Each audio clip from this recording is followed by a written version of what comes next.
job is successful. No attack traffic light no swame. Okay. Traffic light no man so no in fine go kuni kan ebwa me putu suba. Minia me nkoso me mbomia ban na bado. Minia ni say ya tin kere. Mpere mbi to asem kakra o. After that finance minister diaba Ghana ba kosem wo politics ma. Okobi budget I do kugum no kobi sen go different na wa present budget and portrait at bida. Me share da ehunu bi. Yes. Ebi do iti ato force number na bado. Because do I no 1 million with yes indeed will be day. And na yembo abano suna baso papa yembo Ghana for so baso. Right. Don Mahama yami sure no because Sunday ticket not the na kon. Ebi see the MPP 100 day na one ba my inflation cost Sunday ticket da. 2022 where you have 54%. Yeah, but then net the 23%. As I speak to me, read the Facebook, ADE says 6.5% in November.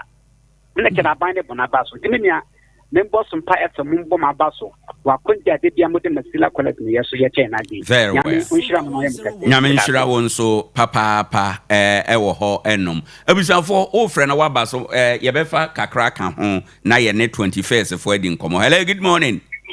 That's a good one, Pato. Masabe, my intio. Pato, I can't say, Franco, opposite. Almost sorry, the war. Pato, I got from one or more the Kadana, I'm a woman than Jana. I know they mean to mention it. Papa, Utuba, Adia, it's a boku for that for a general in the one now. Papa, it's also. Then you tell Omutom free Akrano. Yeah, for that album means on where I was a move you. If you are not a company for motion and the kind of money to run and you bring a year.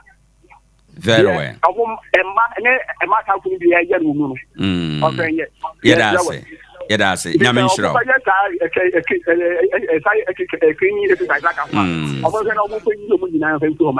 Right. Yamin Shiro. Also, and the out by Yamfa Ubifo Ewa. Hello, good morning. Hello, good morning. Okay, went to me and you know. Ebisa for ADE AKYE ABIA you go so ye for wadwen kire o man no emute san e de ma. Good morning. Good morning. Udin ni baby a okasafi. My NTO anopai. Masre, yes, see a platform. NC, NPC was a mobile exercise. Right. Now, Masro, it's a guide for them, but some who say, we are Jumana. Okay. Because top player, new Honorman knows. A good Saturday, this Sunday. To no more drive you on how more pack on about gaming fee and kind of credit. Right. A quite more canoe, Jaffa impact. You want to say, I know do what them. It's a master. City guide for NC MP. Then Saddam in Sayem, and this in penny for Monsha, no meeting one of my mind. Right. One of the same meeting is Medasi. Yes, so yeah, say bebre abusanfo. I think at this point, more on some day can na yebekwa akofa ya pom de hon komo every 21st clinic. 21st clinic clinic of our time. Woma 77 men numaduro obra unim yade no ne kofa bai. Yebeko ne no wona akwa akodi nkomo. Ewie nkomode na yebesan aba. Na wotwe we decongestion no enedwo chena bana ukuo. Yebedi ni nyina ho nkomo kopem ya wada no pa dwumadi no eba so no yebekoso adi ho nkomo yepese obiade ne ho hyem na niema eneda yie no yeyi efiri ho enom baby te say top line area ho nyina yebeyi yebedi congest ho umat animu ho ema na edidwa wo ho no yebeyi wo mo nyina ede afi ho takwa main station yebeyi wo mo nyina afi all need animu ho yebeyi wo mo nyina oba Ransbet animu ho a yebeyi wo mo nyina yebedi congest wo ho enum nyina railway station honom railway station animu ho yebeyi nipa no a omote ho illegally no yebeyi wo mo nyina afiri ho ena afi old Ahantaman Rural Bank animu ho yebeyi wo mo fire service animu ho yebeyi wo mo ene private cars na mo pake baby a mrama kwan se mo pake no mo nyina mo kan di congestion no ho ye be yi omo assembly say monko parking yard na omaye no mu baby a ya ama mo se eho na mo pake no eho na obi anko pake ne car driver for no nso a uduru baby a ayete se trotro no uduru ha chuo na wagina okọ kakra na wagina okọ kakra na wagina no mu besi nipa munsi nipa no ewo bus stop baby a ya hyeda ye to ho se aha na driver obetima si nipa aha na obetima fa passenger no saa na mo beye we ne eye na wotwe yawade ewo ye nimu dwumadi ebeba so ewo takwa ha ye bekoso abo ho dawura kaka na assembly say won ti bibia se a frɛ number we 0241 3646 48 0241 364648 unya fresh number no pe wodam ye beboa ama bibia aye kama in the course of the week ye sankobo we ye be remind them say be ya exercise be successful ede amaye na what we ya nyame ya aduma yawade wo ya nim ya abusuafo ade a finance minister Yura Ken Atoban force sorry de baby amde akozi me say Ken de ye hwehwe no na wakosha brochire anyway finance minister Yura Atoban forcing obeko parliament na afi 2026 o mine sika sam hyehyeye said ya o mine no afi 2026 no baby a yebenya sika afiri enema yede yesika beko akohye mu no obeko akokenkan ni nyina ede akyereye eno nso emu nkomo yawadai baso ewo ha enom enenso ena abinde helicopter ko tehwe ye ma nipa hye black bus no a yede ko abrochire ekoye nhwehwemu no muaye na ba ene na abinde betu edwa asa when ene emu nsema ebeto dwa bia ye beba be kyerkyere mu ede amaw enti ye wo mayenye nkratoe ye ba 21st clinic tenase na womo de anopen koma ewo ho no womo de abreyen ewo afidie eso na yetume akoyanim sadia ewo se ye kro enti ye monitor na ye ba ya ye din komo afi 21st clinic ene anopen wante unipeduase a wote ayaresase esono se wa pomuden ana esono se wa hoden yare bia woni efre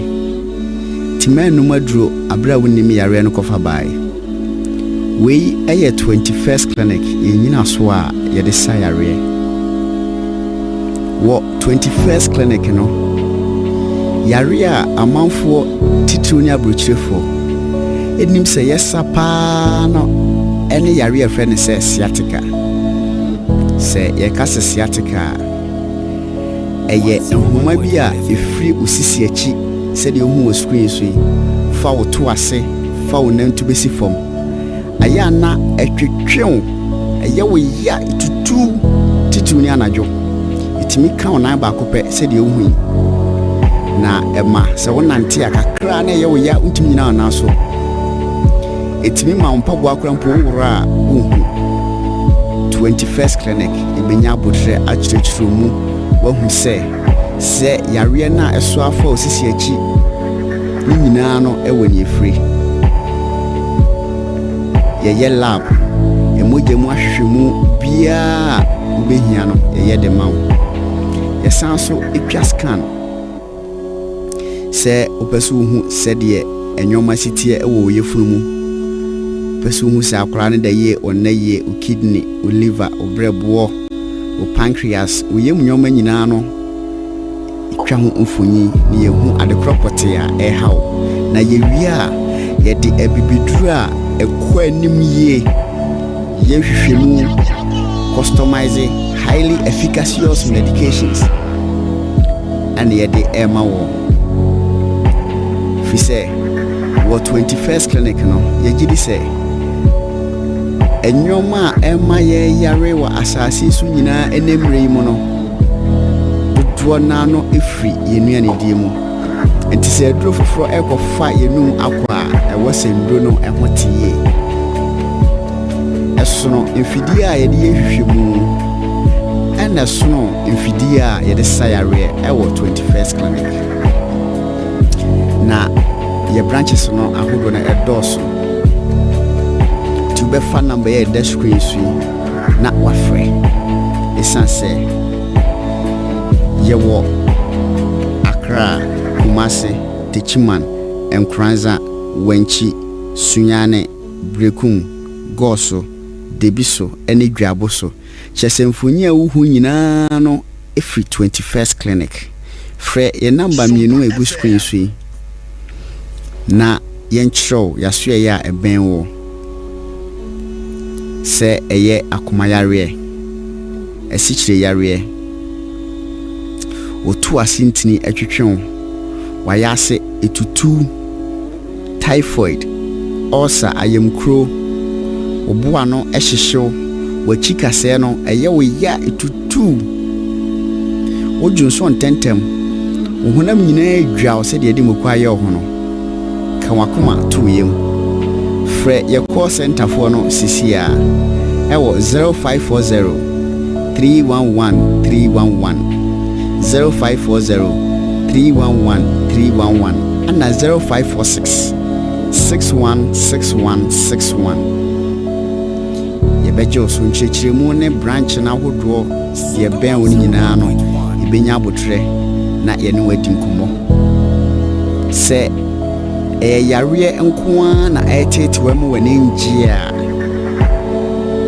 misro kanwakoma to yem esanse Nyankopon at the 21st clinic Abril say be you were free amane ne atete oyewa ufam efayare shen so say yewo Accra Kumasi Techiman Nkranza Wenchi Sunyane Brekum Goso Debiso ena Dwaboso ye adwuma fridwada edi kwesi memenda so wani je ebibiduro ho nko ade a ene na eye 21st clinic ana clinic of your time SOMPA 101.1 right ebisafo yedemu nyina se anopay matwen ye na yakọ aba se de kan kire wo no ebra so se yedi yapomuden ho nkomo da bia me kan sa apomuden de obi de chewa na wa chewa dinya kese pa because your health is your wealth enti anopay tie na 21st clinic ayare sa ye sononko onuru ye sononko omo bibia ye sononko eno nti na nyame adom wo mu din a ebro clinic nyina so wo masem yetiawa enuma duro obra unim yade no kofa bai edwom eda yete no ewo niwura ano Dr. Thomas atnase ene anopay ode enkomobo no ebreyen dudu aka ekire edika editie no anopay waye krado edensem no maye. Doctor, good morning. Yeah, good morning. Na apom to say. Yeah, me I adom now so. Yenso ye ho ye pa. Yeah. Yakọ weekend na ba. Sure. Midis anopay office ye boko. Oh, I hope boko. Very well. Right. Ye de nyame ase. Wada ma fa ye wura mu anopay na nkomo ben a mo mayen no hwiegu ho fa mayen. Okay. Anopay yenchia atiefo nyina na yembisa se ne omopom esi etie. Eya na ye ka se apomuden ho hia pa nanso ansa na obetime ama wa ho oden CPS ta no dise wonya apomuden aso ya ombeboa yenhwehwemu afa oyade ho na omahwe oye nkofo bebre akutimi akọ adwuma no pai nya so mo apomuden omode ahoden na ekọ obi wo ho a ne ho oden anopa watimi akọ adwuma but ye kasa obi apomu ye ne den pa ekire obi a ne health anane nipadua no mo no niema ekoyi ankasa edema no obi ti pa ne pa but wa mia na ne de akọ adwuma no pai obi ne ho kire no ya ne ho hwenyi ne nan nyina etitriti ba wa mia na ni a wode ekọ adwuma no pai firi se wankọ a emwa no gise okone sa na anopa nkomo kakra me pese ye di eye wona ya wota company se omodwonso ntentem a ye friend frequent urination nipa no da bia o company se ya o ye debe odwonso ntem se obi edwonso ntentem a ya na ewo niema bebre na ehye ekire na ye hwe health related conditions a emo bitimi edwonso ntentem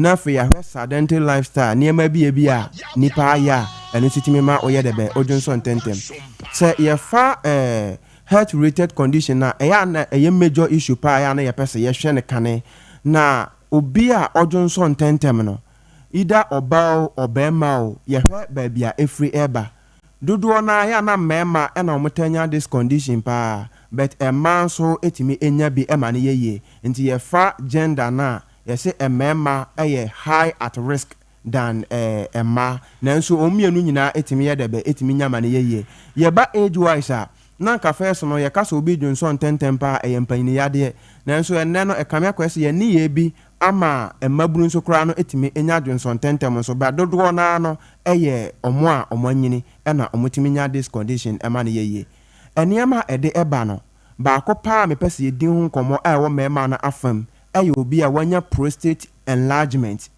se o prostate no eye kese a ana se epagya esene se na esitie na ede ohaw bebre na ede ebre obema no titiriw ne se ebetimi am wadwonso ntentem ne ma prostate ne ye kese a ma otimi dwonso ntentem ne se ohwe ni padua ne ma se ne nyankopon asia ye o prostate no ene odwonso twa no ne nyina eben so na se ekoba se wugina ntenten a odwonso twa no eba soro na o prostate na edebe awase se woda esesa prostate ne beba soro na odwonso twa na edebe abafom na se eye kese a eya na ahyase emia odwonso twa no ana ababe daso nti edaso a emasa ne odwonso twa ne kese no etie no ebafom se ekoba se ebafom sa na ekase a reduce ne size se ne kese esitie no abafom se ebafom sa na jonso dodo a enka ne no nanka etimi eginam ansa na wate se jonso edewo no untimi enkonteni sa jonso dodo ne biem tikakra bi beba mu bia no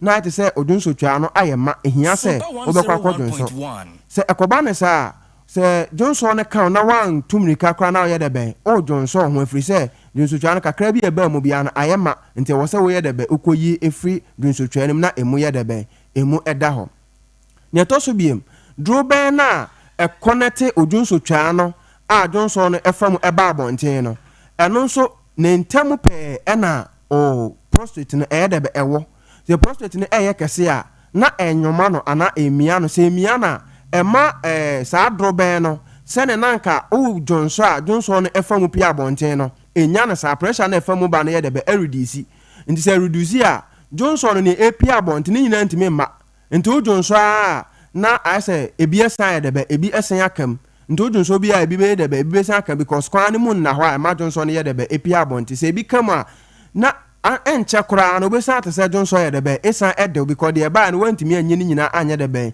ampie eno ye ba ko a ema emerema ta edwonso ntentem emema kro na no nso no ye obibi a ye frene se overreactive brother ojunso twa no wo kwan a efa so a eje jonso nti se o kidneys no ana wo sa no eye jonso no na se eba begu ojunso twa ni ma unipa no wo ho ahoden se utimi kura ehye jonso no so edu mre bi ansa na wa debe ansa na wakwa jonso nti anopa bi a ofri roman stores na eba ba bia SOMPA ewei jonso de ekwan mu enye nti unya ba bia obegu nso nti opese okwa ani mu kakra ansa na wa debe ansa na wa jonso se koba na sa kwan na wonam so a oba no unya enyina enjonso ye no wadwi mu no ubetimi ahodi jonso no adrum pempenso bi ansa na wa debe ansa na wa jonso se ekoba se unya overreactive brother yaka se adumra wankasa untimi nya debe untimi enhye o brother no eso nti jonso no eba begina ma untimi en control no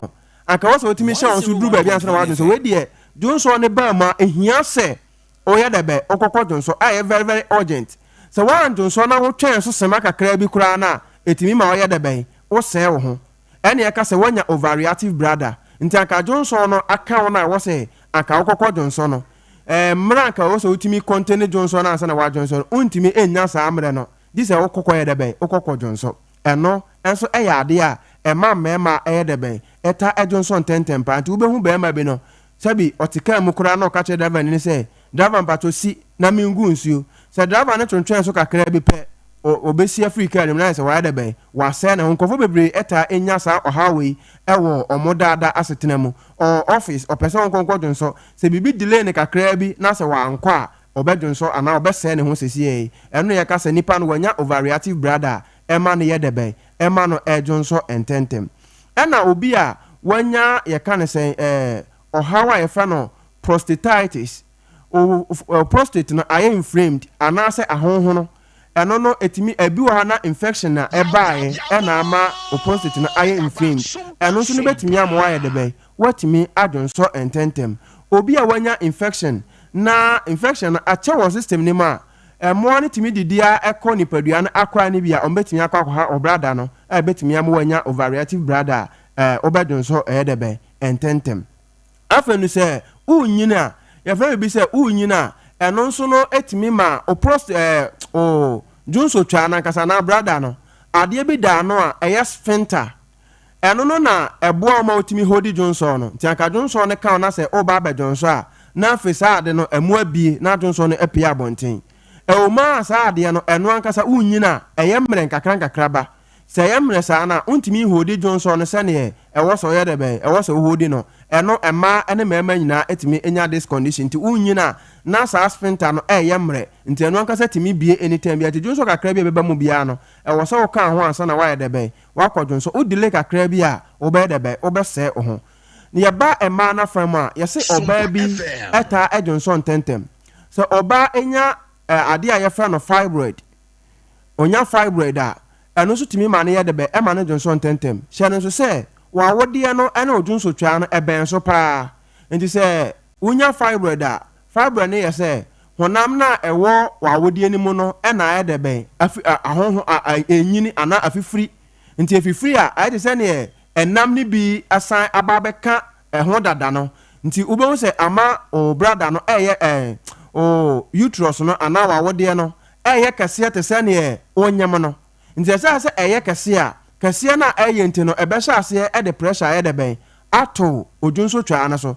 sa pressure ne ba beda so a ebema brother no ne kase no de ben abafom nti obehya ase wo de ben odwunso ntentem dwunso akra bi ba begu odwunso twa no mu bia na de ben na ayama hia pa se obekwa kwadwunso ntentem se udile kakra bi a ebema wa de ben wa se wo ho ana wadwunso agu ho a enye ade papa eno eye ema no afamu oba bi a o fibroid bia no eta de be eta adwunso ntentem ntu yo oba na wa notice se odwunso ntentem a o se o sha ase etu ho anamo na okokwa ade kodi enti ema o ye de be ema odwunso ntentem na entimi emboa now say oba enya infection na eno so timi ma ne ye de be etimi ema ne dwonso ntentem sa bia wa notice se nanse no odwonso sem no asesa dwonso ka na wose wan tum ni ka na wo ye de be odwonso ho bia na infection bi na wanya ena de sa oha na ba no so wose utu ho anamo na etimi ye de be etimi ebo ene ye conditions a ema obi etimi edwonso ntentem na ye ba sedentary lifestyle ye say enuane bia ye di etimi ma ye de be ye dwonso ntentem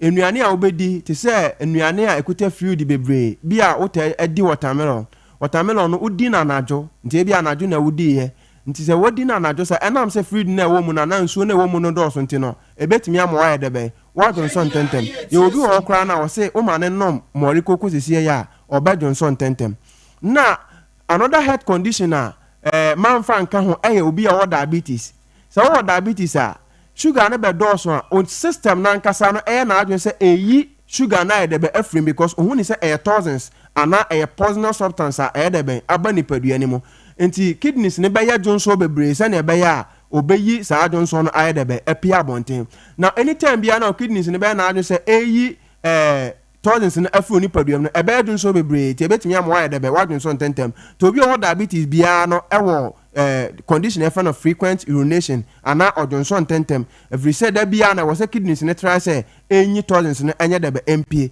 omo diabetes ne de na eya na de edi akire ne say odonso ntentem no o tan so feel say obanu munsuo so bebre kakra bi na so kom de be ede every say nsuo ne bebre efri ni padua nim nti wo say odi bebre de be eka ho afa ba sedentary lifestyle na meka na obi oye adwuma wa awia so oye adwuma wa awia so a wo system no temperature na ekosoro kakra nti sane abaya onipadua ne benya ne normal temperature nti no wo se enya dwonso bebre na wunyi nsuo ne bi mpa eba san so a this we represent nsuo ne bebre de ben de eka ho na etumi ye de ben etumi eboa nti yadidie enso tumi ma ye dwonso ntentem na adwuma bi aye nso etumi ma ye de ben etumi ma ye dwonso ntentem se ohunya ho se odwonso sem asesa ana wa sha se odwonso ntentema ade ba akopɛ na wo se wo ye ene se wo bɛkɔ apomodin aso ye okɔ a chechemu kye doctor ni se nanse wa notice se o tae de be edwonso ntentempa na doctor ni nankasa enya abotre enya hwehwemu emfa ne enti a ema odwonso ntentem no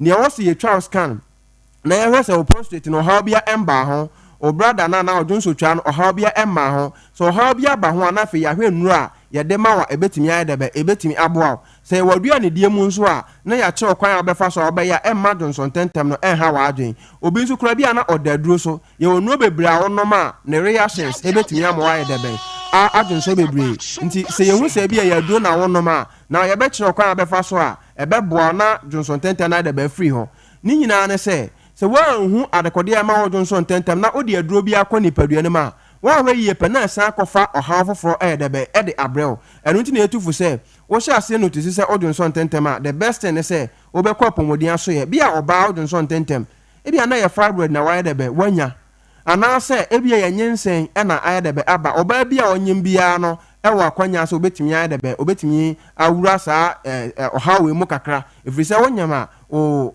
wawudie no mu eye duru bra akra na ye de be eye kese e ba sa e be ma wadwonso ntentem so kakra e de be e de aka ho ne nyina no se na e be ya wonu maduro bia e ma oha e ma no enu ti na 21st kan kese bra oba ya ye tu ye boa ye hwehwemu ahra de kode a e ma dwonso ntentem na e ba de wo se ye labs de wo se ye twa scan na ye hwe nipadua no se na esi etie bia na wo de ne kora no unhia sa wo be nu maduro kora nti ye hwehwemu ni na awie na se hia sa futuo ne de bema wa na ya ma wa futuo se hia sa duro ne de bema wa na ye de ama na ama sa adwonso ntentem no atumi ya de be atumi afri ho hye no so se 21st clinic anya nkomodi a menu edi ye nkwa na ye hwe na emu obi a wanya mojamroso obi a wanya asikyire yade obi a wanya nnamu yade bi obi a nakoma ebo ne ntentem e ho wani so echi ho wo ye adwuma kakra bi pe na wa bre e o ma udidi a ayi se wo fili se obefe ana unya abofono uye obi a yade bi aka wato dan mu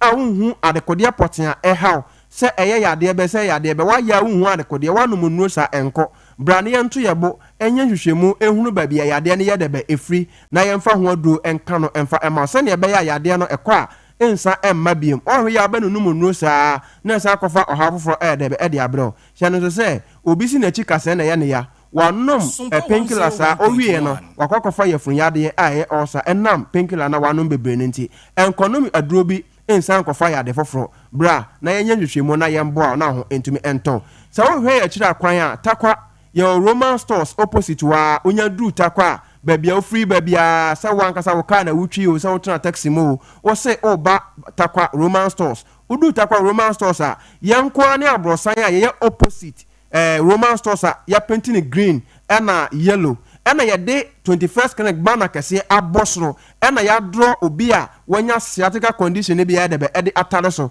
owura facility bi am na se wan hu saade ne bi wo ho a enye 21st clinic na mo owura ho na ya 21st clinic na ya draw obi a wanya sciatica condition bi eda banner ne so na chese 21st clinic aso ya na wa de be ena wawura no ye wa nurses for and doctors for omo abotre ahwe nipa na ho etimi eto kama se bia wo de wonyale ne mo peso be ye massage nko a bowura 21st clinic aso ye bia se wo peso be ye massage ye be ye ama kama ye branches ne bi e okumase bi wo boase sunyane brekum kaso atema goso techima nkranza na mo me ma number na wafre na bia onipa bi kura ne wadi nkomo e okumase a wa ma na nsan froka a mata kwa ha sei number no e 0540 311 311 0540 311 311 21st clinic sciatica expert and anopa ye no edi nkomo yi ye sorry da foforo ye besan ahia right ebisanfo ye beda doctor ase bebre se ode enkomo no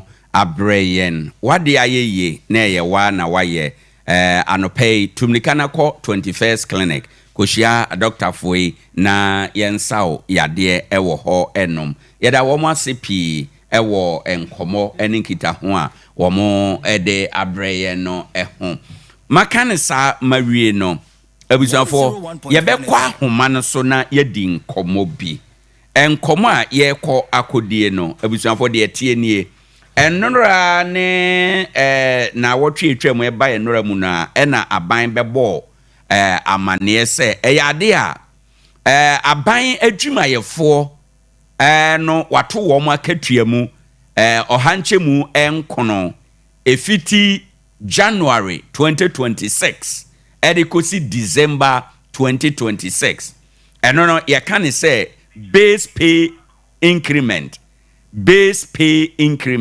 eno no we hope for the public sector workers no ena eyade a aban asan ato minimum wage no nso emu minimum wage nso aban atom ya eno no nso ye enkomo a ewo edwa eso enti ni nyinada eguso a anope yade mu enkomodie eba na yebekwa ahoma no so na yebisa union leaders for no na yahwe say sa new incrementa aban ede abai no wo mu so mu sen emiti wo mu expectation ana say half a loaf better than none ana yebese yedi sa nkomo no ene anopendi said the American can no 9% salary increment ena abande ama public sector workers a wo mu wo single span salary structure no eso ena waye wapeja minimum wage no every 19 cedi 97 pesos they call 21 cedi 77 pesos ewo ho beginning January 1 adequacy 31st December 31 ewo ho enom ma yenkwa ahoma no so said yedi kan ye na yenko enkodi enkomo na ahoma no so sesi yewura Joseph Are oba takwanso ayemu ha teacher for ku nat no ono na ye pani a oda no se twetwerefo edema wonom yene no monkomo kakra ene anopai Miss Are, good morning. Na anopai wapom to say brother de men kwat ye de nyame ase ye ho ye papa nyame nhyirawo anopai se waje pene a oni ye ne ebo nkomo wada Roma news a aba ene anopai aban increase base pay by 9% edema public sector workers no ye pese ye je wadwen kire waye union leader ide ye misa se briefly sa 9% base pay increment aban ede abai no mo uhu ni sen na onkyere mu wo ho ye de wen SOMPA 101.1 many kind and one wajuma efo nyina asia na pay na menchia etiefo nyina nso right no presse aban na so okay pay for 26 okay afibia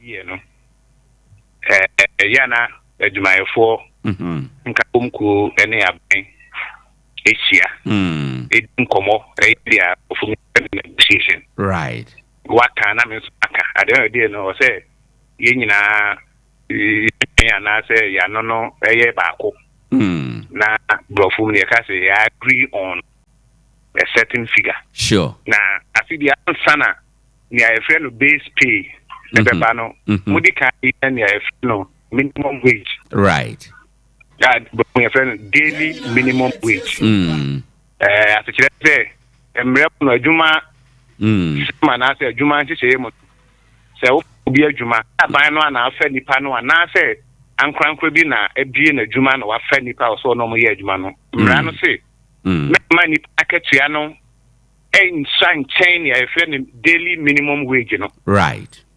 enti say me no bi ye adwuma o say ni peo mimpeo osomo so a o ni tua na ka mani drew sikabi right eno no modi kan ye ho adwuma nti afi etwa na da 18 cities right there about na o pege mo na call 20 I think 21 city 17 pesos so sure yes the percentage increase no year 9% right Asibia no minimum wage no ho say na ebie kwan ama ya efe no base pay. Right. Base pay no ye akatua ntomo a ye de ma and ye obi a ban tua ne ka bia no say eye 1% a obi a benya sa 1% no e de aka na katua ho. Right. The omaye na fie no sha se January 2026. 1st January 2026. The 1st January 2026 no obi bia what that government pay rule so contract accountant general etua ne ka no no na tua no be cost by 9%. Sometimes abaye ne sa na ma private individuals organizations so omo so ma fan crofo mo ye adwuma no omo so ma adjust omo so but nye private organizations ni nyina na yetumi follow ebi kura tumi ma ne bro ya ban de man ebi so ma de below but the mrano e kano den the minimum wage. Right. Last year, Nejuma for pay a higher base pay increase. It do the name to say a binan casa a bem, a becan say if you know about economy no and yina ye ade. So casa bemu edna no betum a patch oma a Juma 4 pay 10%. Right. About no union leaders, the Juma 4 fine say. Into feed na ye nyina ye hwe kwan se sisi ya nyame adom e fa nke economy no e picking kakra no de na every worker in Ghana enimu se ye nya 10% last year dia na afie no beko enim achen the 10%. Right. But said the news ne ba nra ye na ye ti ya almost every worker in Ghana is talking about no buying any union leaders to say for 2026, the base pay no should be paid at 9%. Very well. The kind that you're pending for a negotiation, no, you're down. Right. At general, every worker in Ghana is not happy. More happy. Yes. More unhappiness in Ghana so. Happiness no for now, no, the fact that last year we were looking for more than 10%. Very well. But I said, as humans as we are, they follow the economy, you name right. But at the same time, it's the history of Ghana's economy. Inflation, a rise here could do 54 or so %. Right. And the government was able to control and manage expectation. Right. Now, down. The year I can say it's around 3%. And every Ghanaian is happy because a banner you say ma and near my boy with German or kakra. But yeah, we are not happy because we are sacrificing in the past years. We are sacrificing lower percentages. Okay. Especially last year. Sure. And think I see no I can anymore say Enyema Africa Kakra economy no at least Aban has been in government for almost 1 year. Almost the economy no the trend near adi nyina no. Economic measures are Ministry of Finance they are to akwemwa everybody raising government here and there. We expect that going into 2026. So at least my percentage we should have gotten less than last year. The last year 10%. So the same percentage now, minimum 9% this year, no. Same percentage in one, or the right for 2026. Very well. In the expectation, there I must be frank. Every worker, and at a telephone, but my minister or Nami Manchi Muka credit. My intio. Base pay negotiation of Koya and Mestre in the animal for Mutimi and pay. All at workers. In Ghana, in Takwa, the Libyan of Hemophilian to say. And yet, individual leaders and a call for base pay negotiation. Or more call for base pay negotiation. Ministry of Finance, number 1. Okay. Ministry of Employment, Ekahon, Organized Labor, TUC, and then Ghana, folk winning TUC. Now, it na they are friend organized labor and so I can use home organized labor no adwumayfo ko a omon share TUC as direct the Ghana National Association of Teachers, you're part of organized labor. Right. Ghana Medical Association, nurses and midwives, registered nurses and midwives association of Ghana. Any other members say bigger workers unions that work Ghana ha. And so Cabo organized labor. Nti yɛn nyinaa kɔhyɛ TUC a ɔyɛ nkuo adwumayɛfoɔ kuo nyinaa baa kan no yɛkɔhyɛ ne yam na ɔde yɛn kɔ nti yɛkɔ negotiation no a individual unions no ɛna ɛkɔ but yɛkɔ as a group led by TUC nti yɛkɔ aban te hɔ Ministry of Finance, Employment, Employers Association individuals near aban so a also fa adwumayɛfoɔ dodoɔ no a wɔ Ghana ɔmo nyinaa tena ase but the year no sɛ yɛ leaders no kɔ negotiation ba na especially Ghana Education Service and after minim sɛ nkɔmmɔ ɛwɔ school ne ade everybody will be fighting the union leaders here and there no ɛnyɛ not nkoa na ɛkɔ negotiation and not nkoa mpo ntimi ɛnsɔre nkasɛ negotiation organized by TUC and the ɛkɔ so no ankɔ yie ama yɛn a mama ye nyina mfa bia yen bashin so boni ade nyina enkobo organized labor and TUC but generally case are not happy at all with this 9%. Right. Yeda sene said ya wasi abon komo no aba abeduru. Ene na mimi yen share impact ahodo a sa eye adjustment kakra no ede ebeba. In your view no, how would this pay increase no affect take home salaries? Good. As part of agreements and our conditions are omugina so they set the base pay for 2026 to be 9%. One of them, and they say the IFNO Palace ensure and Kenya any other utilities. Negotiation saying going into 2026 there will be no increment. Nti say bind the or see ebe yo dia any nka expectation nyɛ mayɛfoɔ a aban tu ɔmo kan ko ana saa de nka bɛ affect yɛ nyinaa obi a osu kanea obi a osu nsuo bosomso a otua bill nti sɛ aban de nasɛm a waka no bɛyɛ adwuma de a nka the whole of 2026 there will be no increment sɛ otua de on the average 100 cedis per month. The expectation is that it will run through for the year 2026. In instance, as one say, Senka buy the token near between Subumu dia. Say once you did not the better sono, Akatiana Wakajina would go fee, and Wabusia, Akudino, and Lubina would go to Yasa in Tomono. Right. In Tiabasa, Tomonoa, and Kabifu, Ubotum, Ebano, Ubet media at the forefront. Sure. Now, one at that once COVID-19 levy. The agreement is that going into 2026 is going to go off. Right. Yeah, you know himself supermarket now koto adian so ho a. Sad tax ya maka ho asem no. You see it near ma no a. A component. And say be am go supermarket na makoto adian na say me tua 5 cedis a. Because that is not going to off that will now come back to you as a savings. Okay. It's I'm saying bakum you know me and said account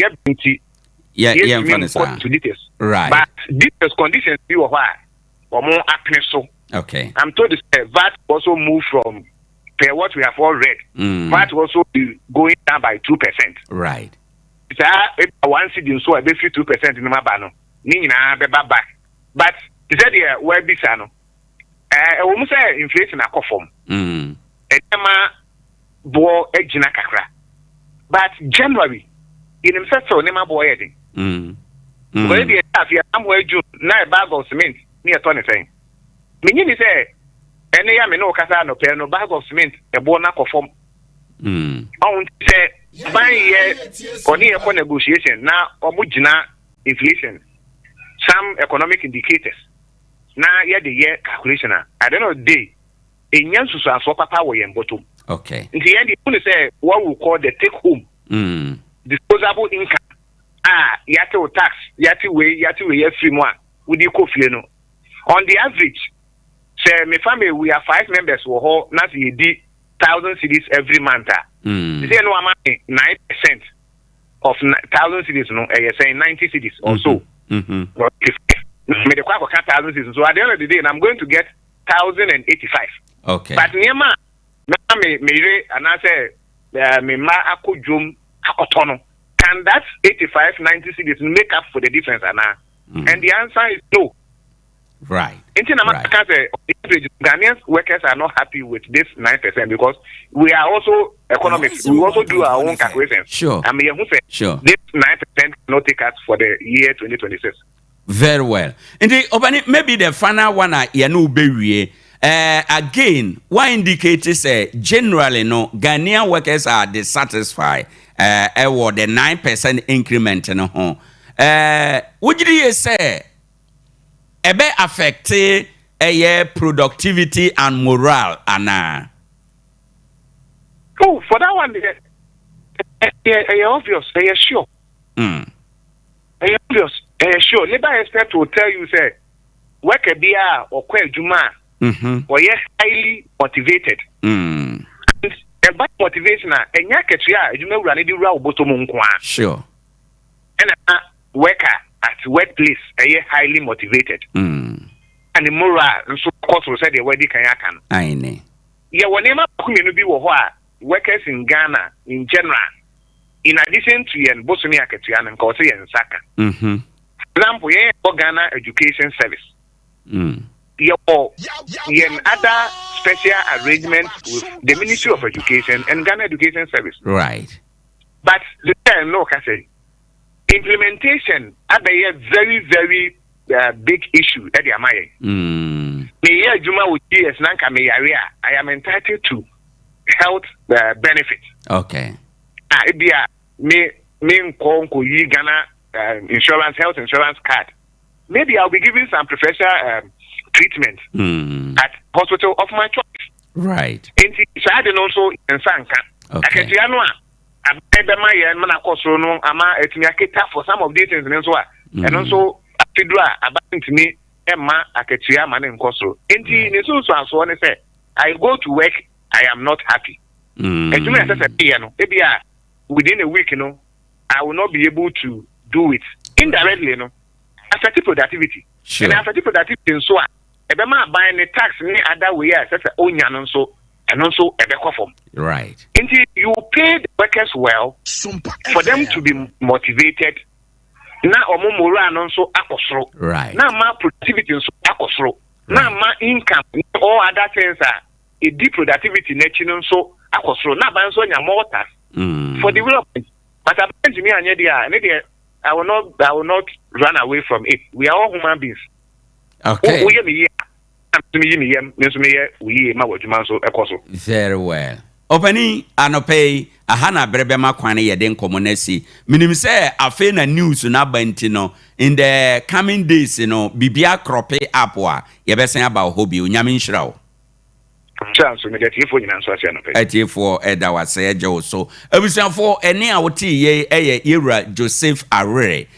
Oye union leader oba takwanso aye municipal hanoma ye kano a teacher for ko nat na ono na ye omo twetwerefo ye ne no kodi nkomo ye koje nadwen as a union leader efa the 9% base pay increment and the incrementer above for the minimum wage wama yehu emu ensem nyina base pay no wo homa aban adwumayefo wona aban tua wo moka ena minimum wage no de wo homa adwumayeni bia wo Ghana ensese adwuma bi a wo ye no dakoro akatua ye de ma wo no esese isa echen the 21 cities aban de abano na eno no ebe hya 1st January edikusi 31st December 2026. Ade Akye Abia is a Monday morning na we are keeping you informed. Said they are etie. Maka chiro say anope ye beko business resource center. Ye no betra say ye bebo nkomo wo mo ebedi dwuma bi na me ye frɛ opani no some 2-3 months ago wo fie ha ye ne di nkomo ma okeka project a ene omo bedi ho dwuman na ye pese ye san ko back na ye no ekodi mu nkomo nti no yewra Goldman obe join ye ne ewo efie ha na yabo nkomo ene anopay but just before betena ase no ye be ye assetes quick one ede afiri ho but before assetes no ye gusu aye kaka wo se sompa ekunafo achede aduru ho ebiem afi 2025 de no asan aba ye kai ekunafo ene eye mobrofo a ewo ye ntemu ha abusuafo wo emo wo anwa wo ntoma atade mpaboa de ani da ho de chewubi a nipa kro nani ebeso no ubetin de aba abre sompa na ya chama yekunafo na ne etie nie bia na wo so de ye sika ubetimatua ato number we so 0598 559 802 0598 559 802 eno ne number na utua sika na hwe edina ebeba no edina ye Terra One Media anase Blessed Foster na watua sika no unya hunu side we pe na watua sika no wo takwa na wo sende sika na reference no ye ne takwa sompa reference no takwa sompa na watua sika no nyame behirawo if you say Bible say nyame soma asembia ni ho eye say ye behwa ekunafo nwisia ani nyanka enti fa wo de kakra beboa yen na yentimenhwe open internet for your office wadwuma anaba bia dwuma bia wudi a wohia internet no ye kaka wo say eye star link internet services for no wo mo na betimi aboa ama unsa aka eye internet papa ewo high speed quality service uninterrupted ebetime de aboa Starlink internet services ababedu takwa wada Roma obefre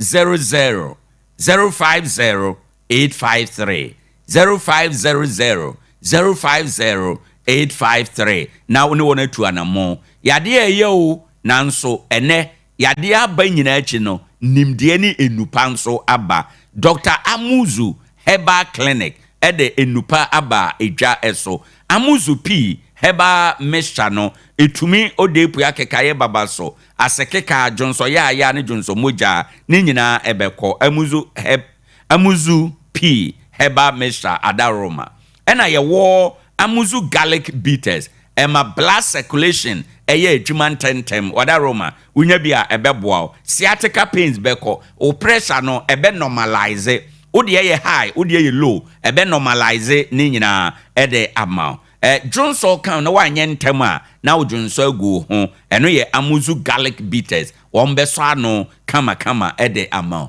aduane pa de de nanse na ebedidie no mepache wo fre Dr. Amuzu ewo 0599 40 26 26 0599 40 26 26 na one wono enidi enum aduro na wanum aduro na wi a wanya hoden no ubedidi udidi nso de a na wadidi heavy na wadidi good ubedidi heavy na wadidi good de a eno a ene BS Kitchen Annex o mo aduane pa enie jollof rice plain rice any stew rice ball any katekwan ene enam papa bi pa nya asam ketwa eba no bankuni okro stew na okro stew no mo no ubenya kutodwe ubenya nantwinam ankasa ubenya ole anade ya friend coat no ubenya ni nyina ebi ewo mu a ahohore kama ene adwene ne nam a ye de afra ema mu ye de emu ye hwam wate ase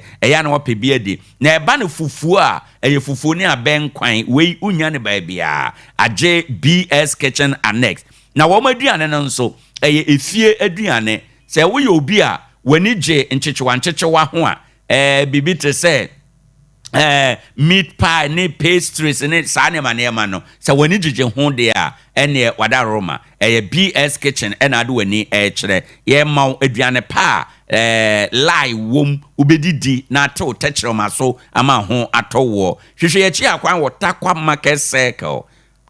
Market Circle Chandis Bar dada no mu ehwa na ubehunu yen unyakọ Market Circle Chandis bar dada no mu ho a ɛhɔ na abɛhunu yɛn nanso wobɛtumi afrɛ yɛn 0547 007 139 wonya frɛ number we pɛ ɛho asɛm a no adwuma na si yɛyɛ delivery yɛbɛ deliver aduane no ɛde ama so this Monday morning get delivery team no busy frɛ wɔn sɛse a na yɛbɛ deliver aduane no ɛma sɛ woyɛ delivery no a maximum 10 minutes na waduane aduru wabobo ano this is the difference into wada Roma fa ho hyem na ebetumi aboa ene anopei abusafo on that note yemfa anopei as it is yewia yene business resource center for ebetwe enkomo ewo afidie eso na ne as it is dwumadi a mede eba no abusafo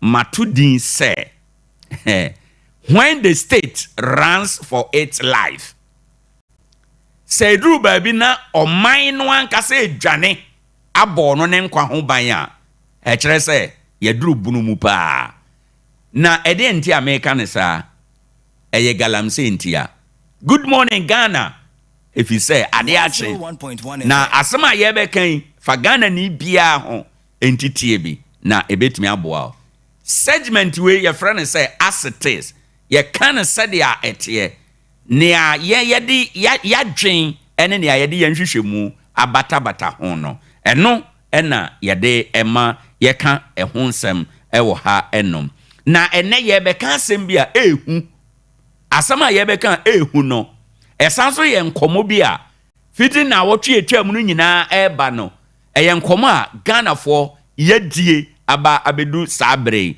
na emu nsem bi sane anu yie no yenyaye eno nti ena ene ewo asetes so ye pese ye san timu biem ne etie nie nanu November obubuo bosome ne da na edikan ye nka bi nhwemu ye te ha na amanebo ba ye se wokọ eye hwediem ewo ahafo regional NDC mrahye bedwani a owo ho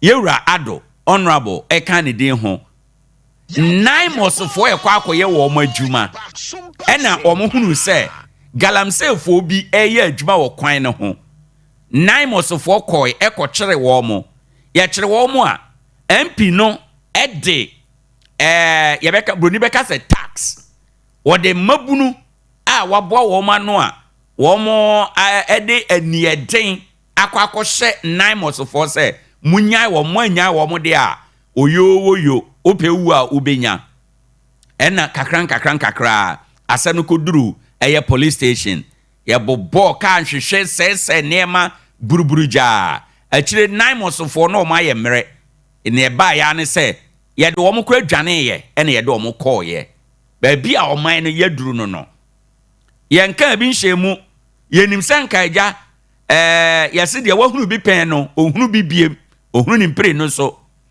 nanan echi EPA Environmental Protection Authority womo so ne womo dom ebo apro galamse ya ho womo eton champagne ye toto womo store mu ni ade womo kwa no mko hunu se ekwan ho baabi emabunu ye galamse te se hwedie mu de na ena womo manefa ho se ye kwa akostop womo ahyase no emabunu no dwane ye saa na omo kɔboa wo mo ho aba emabunu dwane ye no according to EPA Chief Executive Professor Kruche wo mo hu ne ye na emabunu wo mo gye wa te sɛ dia emobro atuo no omo kita akode ede ba wo mo eso afei na sojafo ene EPA fo nam no wo mo kra ye mere omo se da bi edom we die edo esosene ye yabasamu ago enti in the words of EPA Chief Executive or say they have to run for their lives. They have to run. What's up baby na aduru no de obi adwane eje ne kra enkwa ena omo se adoa braminya na pabam omo nyina tesi mu ena omo dwane and in an attempt to say omo dwane na omo reverse omo car adana omo car nani akoba bia ombe dwane akro eno ena na kia bi ba omo ne kia no ko kan si ani se kinkain afi kia no kan si ani pe dia esi ye nie EPA for ka na sese ewo ho nsam trofo kra omo na omo kwa adwuma ebi prepra ya omo ewo ayaresabia abusanfo wo hwe basabasa ye mienu a mabodin ewo ho ya should break na ye dwen ho kwa akire kakra national security eka EPA team no ho national security eka NIMOS ho national security soldier for eka NIMOS ho soldier for eka EPA task force no ho but national security antumi an contain mabuna omoye galamse soldier for antumi an contain mabuna oye galamse mema ma montiti bi ni soldier for aye bo omudin yesa omomra ne se omoye mema ma no afede na mema ma ye mre na omadane mama abusanfo ye kan say ama wahunu se galamse na yaka obia emfi no yeka na yabeka brofo ede akatakata so no abusanfo akoye te se topaya yete so obeni beka se eye time bomb 101.1 FM ni aka ni se ya nyere ye ho a dakoro agikim ni ebesi na anyasi efi se ene galamse fo no womanya ni edene bi ni akokodro bi akopem se womutumi chesi national security ebinsi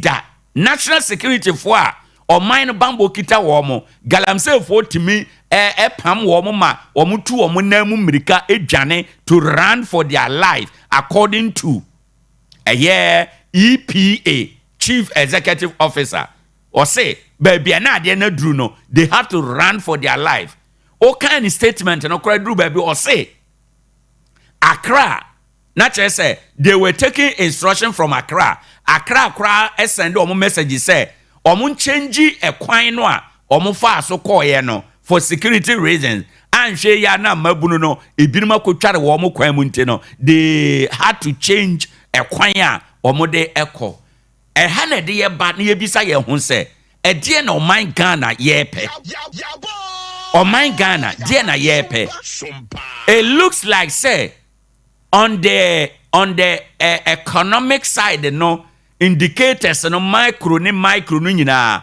aban bomoden but when it comes to galamsey issues aban modern more form in all fairness aban modern more form because say aban tax force wa aban to me na yede ama wo mo EPA tax force no aban to me na yede ama wo mo ena yade tumi no koye adwuma no yenya mabunu bi se ye ma ho kwan ma ye mfa tumi no nye adwuma edenia yade ba akopɛ ne wom politicians a mo hyehyɛ esuma se mo hyehyɛ mabunu na chi mo ena mo ya ma omampani Mahama ne bere ayekwa bada na no pɛ ye kan se dia ete ye ntumi ntena oman mu saa oman bia ekuo bia emra ne nhyehyeye ewom se oman Ghana no obi aka so beye dia opede a abusafon ka yebetima atena oman no mu ye ntumi ntena oman mu mo obi anka se ye de pe to the stand say enne galamsey emabu no me galamsey otumi nya akokoduro ejina soja ni anim edi atem te se enne yenya according to report wa Abba Abontain yenya a certain member of parliament Emma or not to me or that a presidential task force I had 9 months say munya inkrofo amache wo mo na abusafo in terms of galamsey fight no ye nuru babia e wo say ye duru na minim say in the mind, in the heart of President Mahama, necessary oye bia oye, but a nipa binwa boma dream pose on between papa no anemo. And no na ma drum pempen so said now the state is running for its life. 9 months journey for 8 life. For the first time, who say soldier for you vulnerable. Ya mobi womo. What you say? Ya cha womo huashia. Oye hwen obete kekra. Ndi soldier for you mere. E wasa fedie ye dodo e maburu na ni etimdi soldier for no e fomu edwane. EPA oma ye mere. At a point in time, they have to run for their lives. This is unfortunate. This is not Ghanaian. Ghana, yes, and I am thinking, say, something is not right. Na ninyina ko besi politician. Edru election na mo de galamsey akwa ye election tool. Mo de aban na wo ho no onye na adwuma ye. Montoma ye na ye ba ye be ma mo kwaya ma mo ye galamsey no. Na akosha brante no bo say onto aba maw na wo ba be na ye galamsey no na okoto aba no ma wie na ba konwa so a wo so ko stop e galamsey. Natural justice onte ase eno ne ye ne enti no the problem a ye wo utie asante hina oko GJ for meeting asena no okaye o se galamsey ne se ntime nko ba ne wom ni se politician no suro se ye beto aba atia no nti osuro ontumi nkeka ne ho emfa emra ne nya adwuma ontumi nya de o se oye. So at the end of the day na ye janisa na ye political issue ye beko ye che wo mokra unhu ne be ye hwete na sam nanso situation no de tia na etie abusuafo de aye kan akosi ne se afa de me madwene enim nsusu ye ne ye kan se de etie ye drum pempenso a e wo se wo de ye de politics to nchen na ebeye ya yemfre a national galamsey forum yenya bibia etesa na yenyina yenkodwe ho yemfa MPP sam nkom yemfa NDC sam nkom na yenyina yenkodwe ho na fe yenhunu se ne ayaduru no enough is enough yenchu break na fe die yenchate a new course. Kwan ben ye nyina ye befa so a ye beko galamsey no na yatimi atu ase na afei ye hu ye nim nko but ye ntumi anya we dia baabi a the notoriety a mabu no ye galamsey no wo mo build up no ba ko asi hwediem ya attack 9 months ba ko asi on the Obuasi road ya attack EPA task force. What next? Dear na word mu biewa ebeba ehemfa bio na omo beko na hwan na nim say ye betake wo mo a ana ye ntake wo mo. So aha ena oman no ye hia high intelligence ye betume de aso sa nema we nyina no, and it looks like say wo mo so kwa they are fully armed, and this is not healthy for Ghana. This is not good for Ghana. One day. Manushe sumina so menkan se emrasa nanso chichichichire no ba. Wanhwe ye na etuobi ekofiri obi nsa na ekoto a obi moja ahwe agu. Ye mpen se ebeba sa. Enti na no pay ye ni abra ye ka se oyen okoche jata anasebo neba edine firi wramba na friend se oye okra onyina obechiro se onye okra na oye sebo ana jata ya ewo nimu no ebepie ndi politician ne ekoso nyina eye mu na ye de sobo no ebomo mu a election time moko ka kire omo se aban bi nya ne ye ndi mo ma ye kwan na ye ba ye be ma mo aye na mo ba mo pese mo stop e wo mo no. Bow down your heads in shame. ADE AKYE ABIA as it is enie yakane sa awie no ebre aso se anopei ye fa ye nkomo a idi awie ye. It's already 14 minutes na abo apa 9 o'clock ho ene anopei, but just before ye den komo no ebeba no me pa che wo second home lookers and delivery services for sa no pay with the aduane pa badwa so brana bedidi plain rice, jollof rice, fried rice, banku ene emo omo anom de nyina obenya anom de a obenom ewo ho amana atimi aboa omo san omo ho no fully DSTV connected eba no Champions League and all the Premier League na the world over no omo yibi ewo ho enti no bra be hwe won chi akwan omo wo achempem taxi rank ho omo ne Anglo Good tennis court no ene die ni hwe ubetimi afre 0541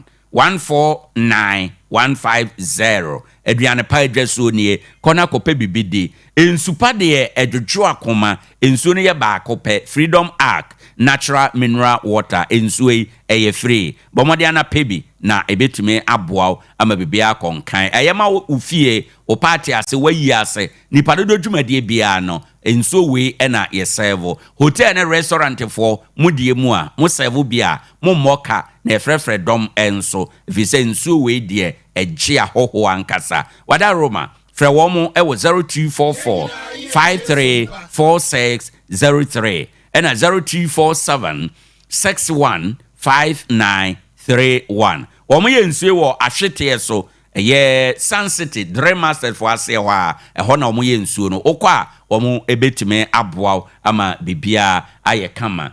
Mamenye birthday we mfiri ho na menye commercials we quick one ansana yetumi atoa so akọ animu ene eye o birthday eye Alvin o nkranza ene eye o birthday o maame ene eye abawa Sarah oye adwuma ewo SOMPA 90.7 FM ewo nkranza or na ye client service manager ewo ho enom ye anopay ye ma happy birthday nyame nhyiraw na on your birthday you know erade ema nhunumu ene nyansa ubetum de anyini na waba ye emfaso ama wankasa wo ho wabusua entamu a wote ene onipa bia obeba wakwan emu erade nhyiraw omwaw na omawonye kesepa efise Erade di bibi adua wo mu fi se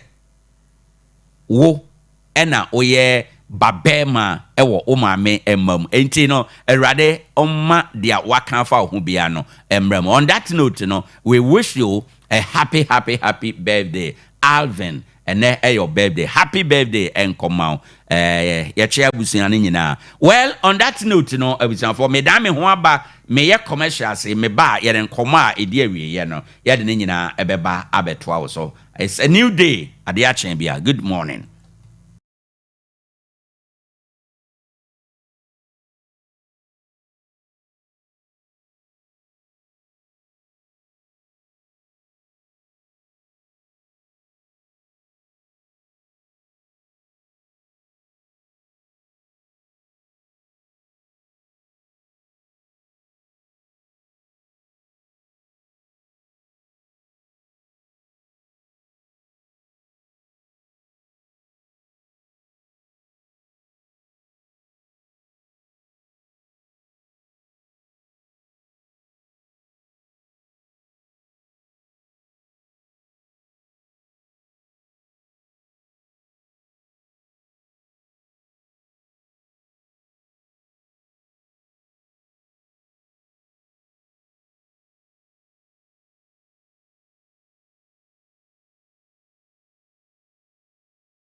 yɛma mo akwaba bio yɛbɛfa dwumadi no fa edi awieyɛ aha no yɛba bedi nkɔmmɔ na sɛda meka akyerɛ wo no yɛne ɛyɛ opani a ɛba no ɛyɛ Business Resource Center Ghana Enterprise Agency omo dwumadie a ɛhyɛ ne nsa ɛwɔ yɛ mansini mu no yɛne ne ba bedi nkɔmmɔ yɛne na atena afidie so pen I remember say in the course of saa nkɔmmɔ a yɛdi yɛ no ɔka bibi sɛ omo yɛ bibi a friend business in a box ɛyɛ Mastercard Foundation project bi a ɛba so na nyame adom ɔmapem so a ɔmadum pempen so bi na emu mfaso no ekoma mo yetiefo no a endi yebepɛ sɛ anɔpɛ yɛbɛsɛ adom sukɔ na yɛbisa ne sɛ hefa na ɔmadi enkomo na do ne dwumadie no na yɛtumi akɔ yɛnim na anɔpɛ opani yɛ ne no ba bedi nkomo yɛ Yewura Emmanuel Goldman watena se ɛwɔ ha mema na kye na yɛahyɛ ase edi nkomo chief we ma microphone aba on yes sir Bacho good morning. Good morning, all right. Na apom to say. Yenso ye ho ye pa. Okay. Yeshi ayache. Okay. Ye monitor tew na yenko ye nim na yenhwe business in a box. Sa project a modi hu dwuma ne ba bia modi ababedri. Briefly can business in a box no ho asem bi kire na yenhwe dia ewom. Yo, minya, I read them that say. Right. Say, business in a box now. Projector. Right. Ghana Bank. And after Ghana Enterprise Agency. And the Baba say last 2 years. Right. And so a 4-year project. Sure. I say 2023. And the objective of the project is say you businesses economy. Right. People have access to decent businesses. Nothing say to me abua my creative jobs. Right. Now 4 areas. Back apprenticeship training. Apprenticeship training is more of say Obama businesses. Obama education economy. Right. And now you're targeting a youth between 18 to 35 years. You're more almost addition and as apprenticeship training. And then the next one, agri and agribusiness to entrepreneurship. And you one person more going into acquire businesses. Right. And you say no so no. SOMPA FM. And so you training one person going to poultry, fish farming, fruit juice. You training now. You're there. And right. Then the next one female businesses. And so the female businesses and also no. I know the target in this say more be whole business and that how everyone more to me formalizing. Right. One. I think so how abia a person set ne juma na oye no onya ohia food and drugs board certification and also ohia business certificate. And I will say a bomb in that direction. And also now one aspect. Now for bomb access to market, how are between a job for their business. And it's basically for MR businesses. Then the last one of the Mastercraft. SOMPA 101.1. The masters now almost able to me actually in Yanum Ejmano Sono. And no more quantity. Sure. And so basically no. Mastercard project, business in a box. About training, apprenticeship training, business expansion through entrepreneurship training, and then access to funding support. And I have female businesses and so on, and to me a support you. Okay. I feel masters and so on age man. And business in a box. Oh yes, support more for some VT in a project, you know. As part of the package and na akwanyasa na bibi say okay da sene said ya wasi akyeremu de amana mimisa se nationwide project na nya ne sade a eba ne sen na takwanso ayem yebenya project ya ene yedi hu nkomo yi. OWOAHENE a nationwide project. Okay. Name na nya district bia na nya opportunity bi. A nationwide nya district bia na nya the opportunity. Chere say nationwide there nanka ordinary ebeka say bia. Yes. Name no a drew say application e bia district bia ho and numbers ni so. Sabasa na entumi ema omunya akwanya e was okay. Nti I was say district no drew say application we ye application me bre say the buyer obetimi abo man for me bre nti say even if let's say we are looking at for 1,000 na with district for 5 na apply and a certain apply e ka say ye into percentages maybe a 10% across board maybe our district be 1 and 2 I say 101.1 FM all the faces ni na no takwa yenya opportunity to be part and see some say last year this year so even there year bedi hun kuma ye kra na enche ba akokra so sa na enam kwan mu a eba okay enti na che se yete se yakasa bi adwumadie bi se ye ba bekoso a nipa na ebefira bonten aba abe register no yade a ehun hia pa ebe indicate say ye be qualify na ye qualify.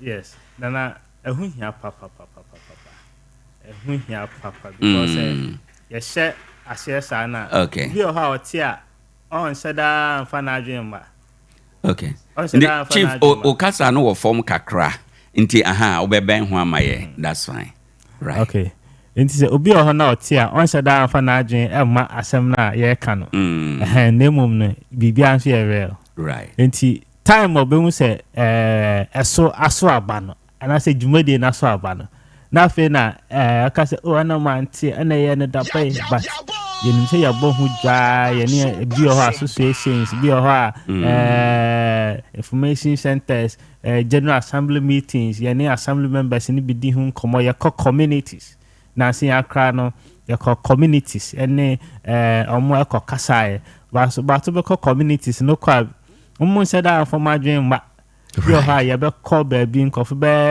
10 20 no ma be registration enti ni na ye den account me share men amount for say enya akwanya bia na eti bibia se ya untua bibia right sketch bia nim so you just be part of the movement okay be part of the movement any message na ye dey ma ye be ba be wura ene enkomo na ye die no but just before ye be wura mu no ma menka wo say national product if you Turkey ababedro Ghana takwa ewo over 100 countries eso na ye wo mu national deodorant spray uyusubia all day long no ma uluku fresh afei national cologne ewo ho eno no nso no eye oni padua ne ye ni hwam ne ye keka ho no esanso boa serve as aftershave the mouth afei wagina abogise ana afei na opese ugina opese oyen abogise no a ye wo ehunku ene emu spray nyina o de beye amana ye kama ma so amopeti nwi ni nyina nishman ewo ehun enku ne spray ewo ho a ebetumi aboa o anopa etumnika na ko eye bembeti honom na bembeti okọ ne supermarket nyina ma benya bi Naomi Pretty Cosmetics Market Circle Demarket Cosmetics ewo station Naomi Beauty Clinic ene High Sense edi animhwe afi Brakatu Pharmacy Eben Ecobank Wellmans Pharmacy ewo station ena baako so UMAT campus Wisdom Barbering Shop ena Ablaze Barbering Shop Ablaze Barbering Shop no Ben Synod Park no ena Wisdom Barbering Shop no so Eben Market Circle wada Roma adwadie kwan so obetima frɛ 0546 708 497 yaji yahudi ankasa ntie pa ye homrane sɛ Nishman everything a man need from top to toe. Okay. Chief, ma yenhwe ene tadwumadi a yedi ho enkomo business in a box. Minim sɛ mo ye training awie mabua nkrofo mo graduate wo mo sɛde a yebɛka no no a. Na misa sɛ botaye ne ye den ya. Okay. Mini abutaye na ne sɛ yam woman crofone jumanye. Right. Not just a juma keke, but a cardia betimide aye juma. Right. Obetimide ashasye. Obetimide enya bibi for a living. And so business in a box, in a business I shall that come into ye unboxing. Na fe yetimi edijuma. Right. Into butter in an say a bebwa. Into nyamia aduma coming Wednesday. Nyamia 1 p.m. per business resource center office or Ahitiaso. Municipal assembly honum. Right. Yeah, bois, yeah, ma yenu ma omowie adwuma.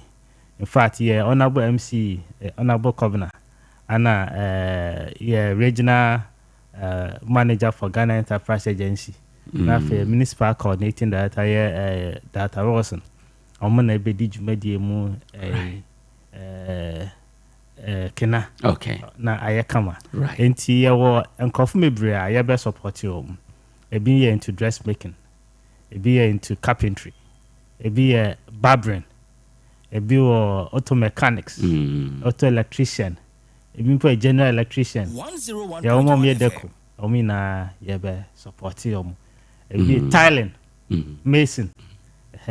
Enti the objective ni say yamwa ma enuanum ya omo wi adwuma apon yin. Omo nya bibi enhyase. Ene de say otini fie kra na oni shop a otimi eye adwuma. Enye sika kakra. Na o ye savings kakra then we won say obi any shop. Okay. Yes. Right. Nti wo mo a se mo graduate wo ma na mo gya wo mo kwan ama wo ma koi no. Wo mo ye nkrofo a yemfa ne say wo mo na twere wo mo din ana.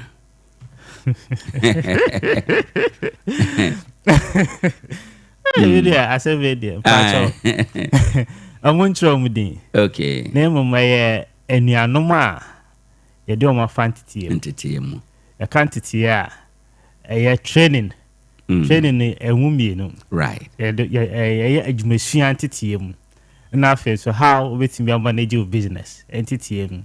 Ti ye do ma fa through all this training for some time. Even me a 4 months, be a 6 months. It even more than a year.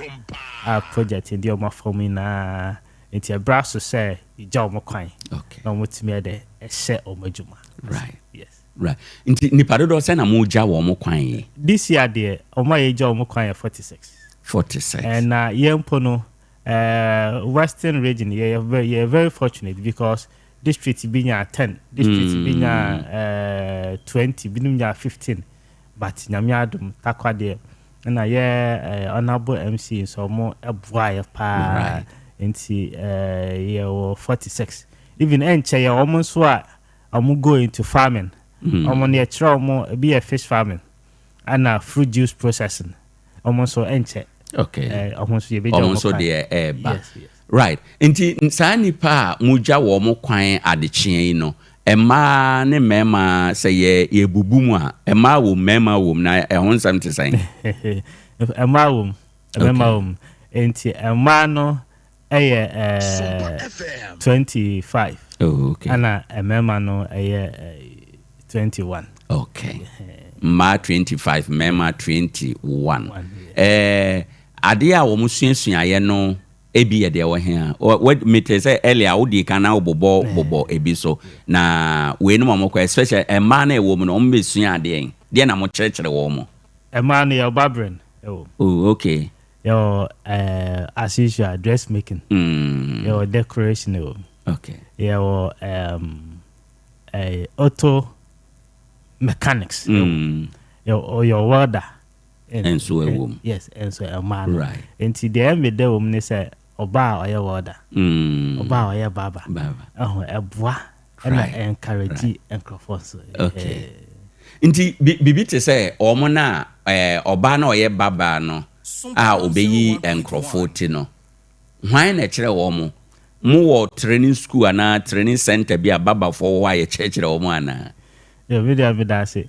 Pastor omo masters your mastercraft okay enti masters a omo kira omo adwumani na o municipality enti omo go through omo masters na kira omo adwuma no na omo apon e wo omo enti right enti masters ni free he ya higher masters no more Echere womo. Young for Bianco baby, I share almost Intina master for no. Woman so ni more register dada ana say more selected or more random. No. Bueno. Online registration. Okay. Say one register you can't enter. Because you inside them can a MasterCard foundation and Ghana buying, and there were a lot of checks and balances. Because at a point in time, KPMG or auditing firms are mobile. Until registration, nothing training. Before even registration, after the registration, you go through series of engagement before answer a colano being assigned to you. Right. And when you see there this time they say, oh, you be your home part and chamber pong. It is let's also adopt them. Right. Now you're more some basic training be.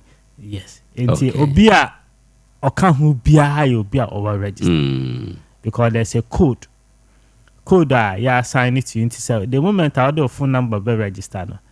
Ubenya code and that phone number won't even find another registration behavior. Okay. Until you carefully you go through series of stages and you bedroom. I say right. Until say you be 80 and can 101.1 because a 4-year project. Now me my next year you better also. Okay. Until no one say Obama you register into the next phase of the program. There do account. O de omo so account. O hwe enema na omo sua ye na de wo he pa na na nipa dodo no ani je ho na omo sua. Yo, me na me da say. The adults pa dressmaking. Dressmaking adults pa. Afi if you ho near bar boarding. Okay. And auto mechanics. Right. Na for decoration. O man they need isaka say plumbing tiling. Okay. Na carpentry. Right. And no ho adwuma nhye da no so ana adwuma ni ho sa na. Oh, oma almost show interest. I was that area. Almost show interest. But we are hoping say nyame the next year no. Sa faces no, sa areas omo benya nipa kese.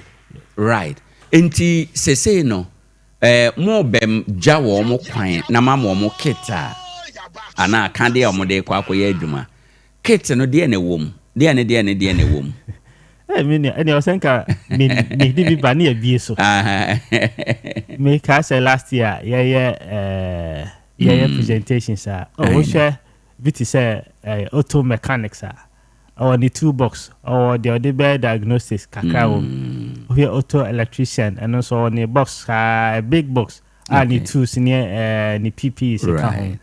Mason say when you or ni wheelbarrow kakra or ni shovel ni thrower ni sanya man tiling so or the when the papa ties yes or sanya man deco or your more materials or making the assassin welders or benya welding machine no any PP ni gloves ni way they bet to me ajman plumbing so on also drilling machine in your marketing it trade bia on a specific idea getting the assassin. Oh, okay. Okay. And on the face value but omo musu baba no omusu 3 year no. Yes. Then am de ba ma omo basket. Obenya ne ebia ni sterilizer some machine and obenya barbering machine na ye dey no. Yes. Okay, clippers no. Obenya clippers na afa ni apron na ebia ni boa ode ni dye ni sa na man so ebegum anti obenya anti alice set right. Clipper or sterilizing machine would they way betum just to hair or apron or near marketing tibia obetim the ayajuma right and also account. Very well.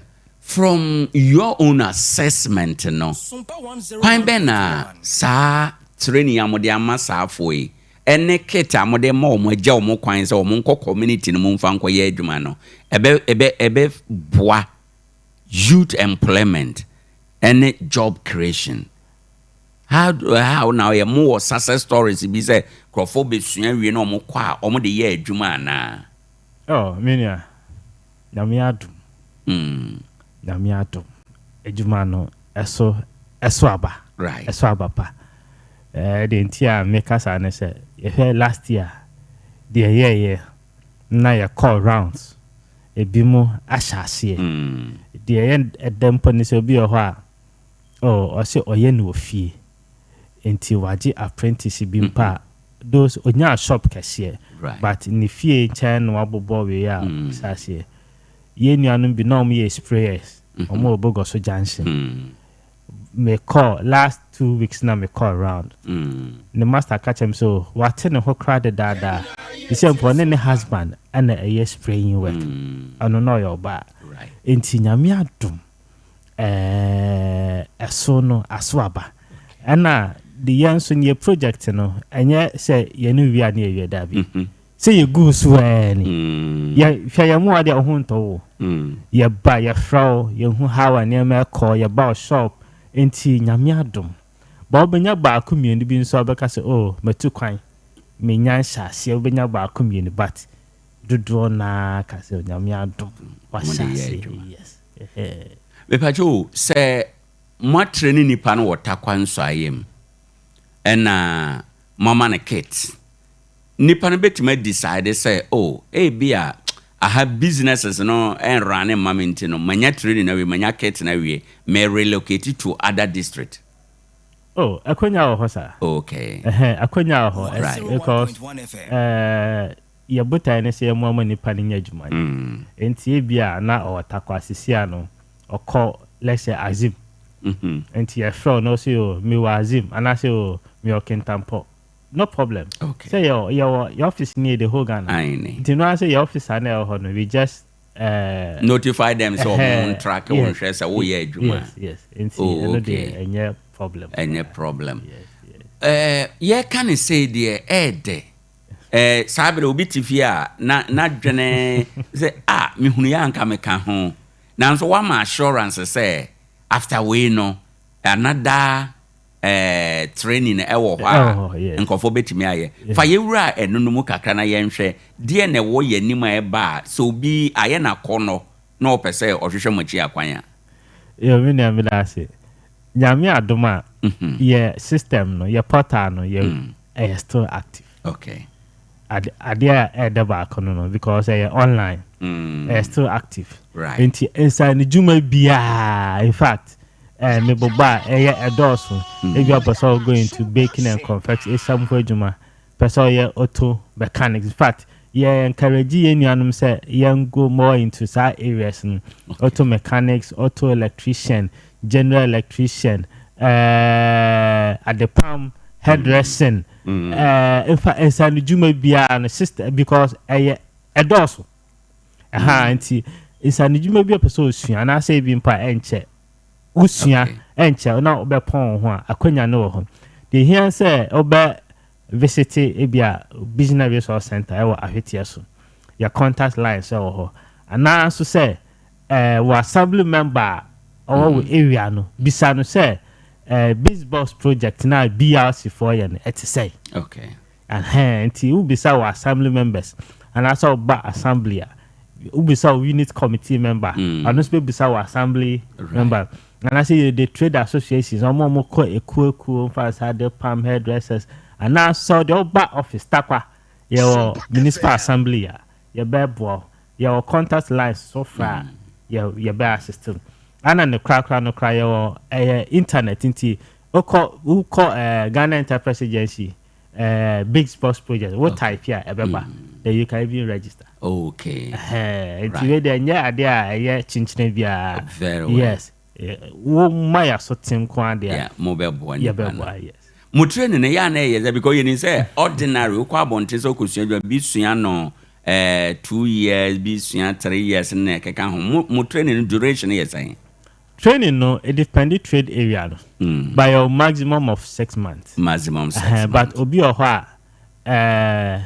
na juma no yen show bibia masters ni timi show bibia ni is a practical but there say yeah the design of the project okay yeah mount the basis basis also be gina so now once what to me it's scale up right enti ba yen nuanum bi o ha oma aye be 1 year ni right ba yen ye de omu go through 6 months and oma etwa so okay yes and if I say bia o ye dressmaking enya dia opama dia enya dia 6 months obetim dia esua bibia but probably obetim esua bia how ye pam akwala enema right and that's how you straight dress so what's our basis about me use machine then you scale up into your machine normal and your demand a manual machine okay said the buyer any too difficult for you to handle yes all right at this point no mama hwese menya afrefo kakra abam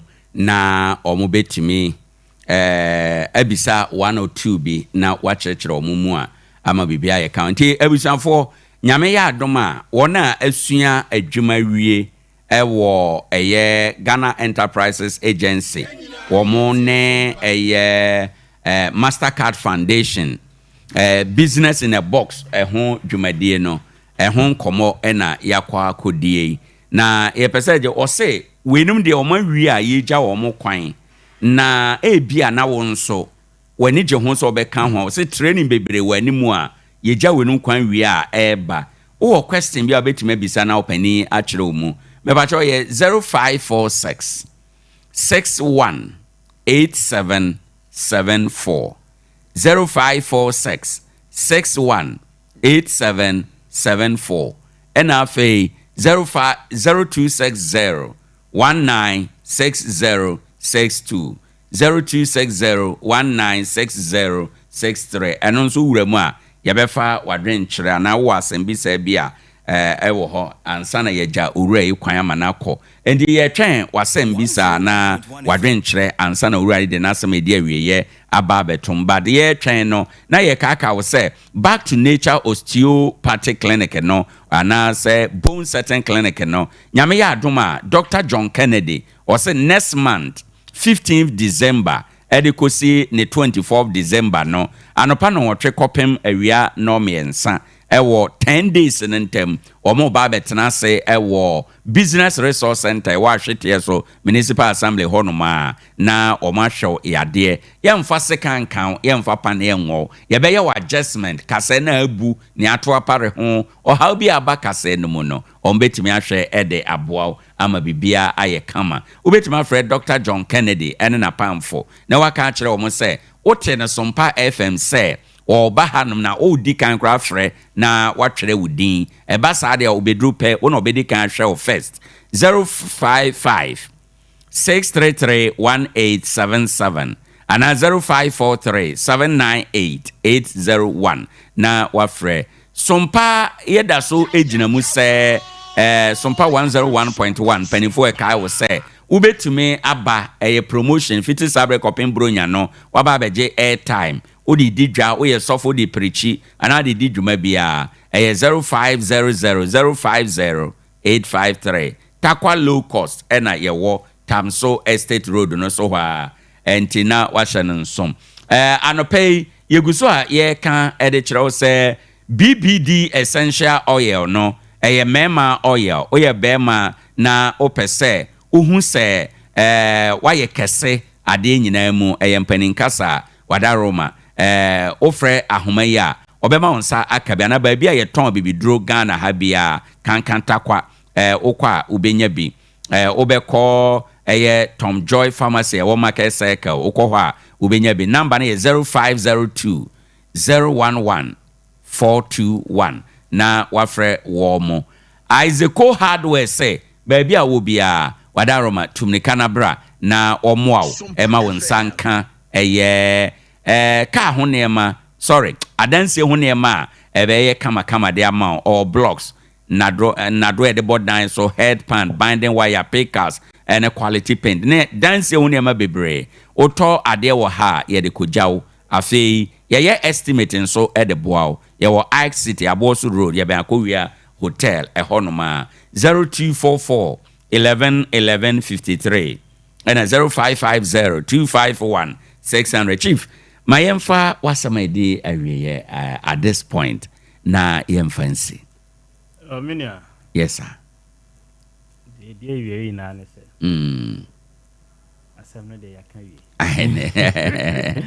I couldn't idea. Say last time, but me buy me can't say, oh, I couldn't idea.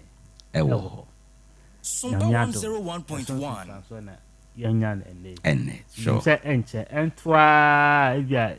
before the year ends or early next year, I'll be here with another start. Okay. And see, but business resource center, no, your horse business is a economy. Right. Never bois. Ama and signing Juman so aye. Never bought your business documentations and said aye. Also register business, super say oh yeah MVTI. Look at me now, you or that direction. Okay. Until business issues, you know, they reach out to us. Or reach to us, we are there to serve you. Into your office lines or her. All right. And a fan to that so 031 031 229 4675 031 229 4675 Ana me ankasa me personal number. Okay. Me de ka ho. 0240 58 62 37 0240 58 62 37. Okay. Yeda ase bebre nkomo a woni yen adi nyame nhyira menim se ukuada no se mu wie dwumade na nkomo bia wa akira eno nso yebedi ewo ho enom.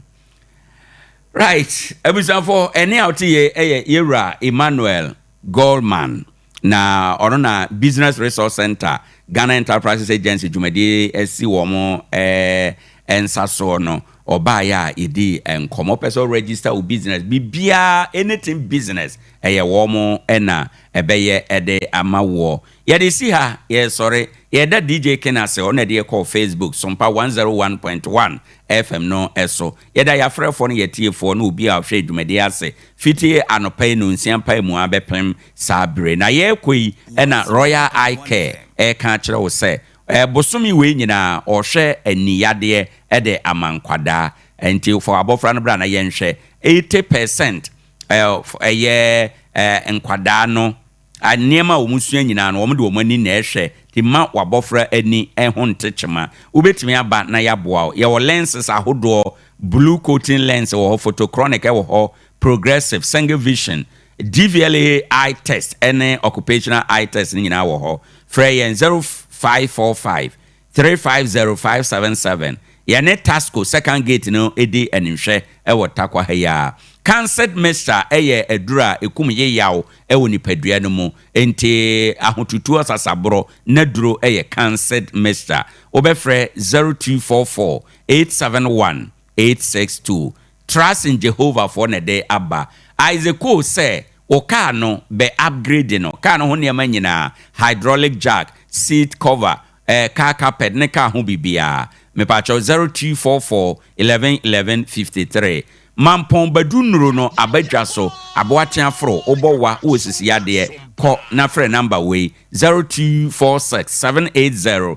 396 yawo aboso layout MB Kitchen 24 sa no pɛ aduane na bedwa brana bejo de frɛ say delivery aduane bi a wo pɛ 0208 758 417 yane yawo mame mata street no so ye bentakwa Melcom ɛna afei M7 computers say yenkaka wo say enei eba no computer ho niema computer na nkasa de si table so de laptop ene enema te say PA system CCTV camera ne ho niema nyina obenya bi ede amount wo mo wo post office area ho yene telecell office edi animhwe ana ena ba konso wo abrosan no a Golden Lazy Lounge ewo esoro no sa abrosan ase ye ben TNA Sports Stadium no Freyen 0243 583 423 and 0276 707 055 abusafo anopay mebre ason ha ena medo AC